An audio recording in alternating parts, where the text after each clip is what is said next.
गंगापुर गांव की दो बहनें सुमित्रा और कनिका अपने जीवन के एक गहरे द्वंद्व में उलझी हुई थीं।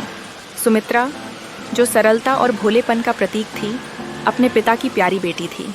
वहीं कनिका में हमेशा एक तमन्ना पनपती रहती थी। अगर उसकी दीदी न होती तो सारी संपत्ति केवल उसकी होती।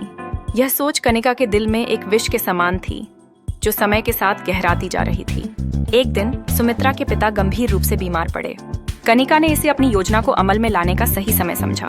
उसने सुमित्रा को बताया कि एक सिद्ध योगी ने उसे एक उपाय बताया है। सुमित्रा को विश्वास दिलाते हुए उसने कहा कि अगर वह 21 रातों तक एक विशेष पेड़ के पास जाकर लाल पानी से एक घड़ा तोड़ने का कार्य करे तो उनके पिता ठीक हो जाएंगे। सुमित्रा ने इसे पूरी श्रद्धा से स्वीकार किया। रातों की अंधेरी सन्नाटा में सुमित्रा हर रात खड़ी हो जाती थी, लेकिन उसके पीछे की योजना से अनभिज्ज थी। कनिका ने गांव में लोगों को यह मनगढ़ंत बात बताई कि सुमित्रा काला जादू कर रही है। जैसे जैसे अफवाह फैली, लोग सुमित्रा से नफरत करने लगे। जब सुमित्रा ने उचित कारण जानना चाहा, तो कोई भी उसकी मदद करने की हिम्मत नहीं जुटा सका, क्योंकि वे सभी जानते थे कि सच्चाई सुनने के बाद उनका परिवार संकट में पड़ सकता है। अन्याय के इस जाल में बुरी तरह फंसने के बाद गांव में एक पंचायत बुलाई गई। यदि सुमित्रा सच में निर्दोष थी, तो उसे एक कठिन परीक्षा से गुजरना होगा। उसे एक जलधारा पार करनी थी, जिससे बुरे लोग ही डूबते थे। दबाव के चलते सुमित्रा ने हाँ कर दी, लेकिन जब उसने जलधारा में कदम रखा तो उसका पैर दलदल में धंसने लगा।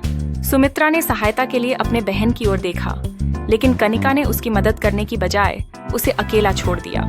जैसे जैसे सुमित्रा की आवाज गूंजने लगी, देखते ही देखते वह दलदल में समाने लगी। इस दर्दनाक पल ने न केवल सुमित्रा की कहानी को खत्म किया, बल्कि दर्शकों को इस बात की ओर भी इशारा किया कि कभी-कभी अपने स्वार्थ के लिए अपन संबंधों को नुकसान पहुंचाना कितना घातक होता है।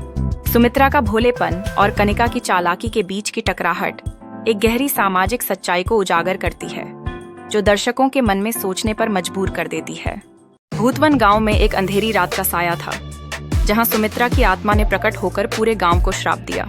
उसने कहा, मेरी उम्र की कोई भी स्त्री अगर अमावस्या की रात बाहर निकलेगी तो मर जाएगी।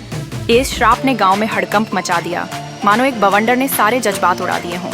बूढ़ी ओझा मालती काकी ने अपने ज्ञान से मदद करने का फैसला किया।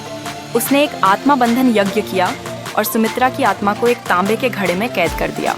घड़ा एक रहस्य बन गया, गांव के लिए एक अभिशाप। उस घड़े को भूतवन जंगल के सूखे कुएं में दफन कर दिया गया, जहां सुमित्रा की अधूरी इच्छा सदियों तक दबाई गई। सालों बाद कुछ लोग भूतवन के पास गए और मालती काकी से पूछा, क्या उसकी आत्मा को शांति नहीं दी जा सकती? काकी की आवाज में सर्दी थी जब उसने कहा, नहीं रे, जिस गांव में ये सब हुआ था वह अब मिट्टी में मिल चुका है। एक भूकंप ने सब खत्म कर दिया, वहां के सभी लोग मर गए। उसकी बात सुनकर लोगों के दिलों में एक ठंडी लहर दौड़ गई, एक गहरी खाई बन गई उन अतीतों को छूने के लिए। काकी ने नया घड़ा बनाया, कांस्य पर विशेष मंत्र उकेरते हुए फिर से सुमित्रा की आत्मा को कैद किया। उसे कुएं में दफनाते हुए उसने कहा, अब यहाँ कोई नहीं आएगा और ना ही कोई उसके श्राप से बचेगा अगर उसने खुद चाहा। से उसके शब्दों में एक अनकही दास्तान छिपी थी, एक रहस्य जो कभी नहीं खुल पाया। आज भी भूतवन के उस कुएं से अमावस्या की रात धीमी धीमी रोने की आवाज आती है।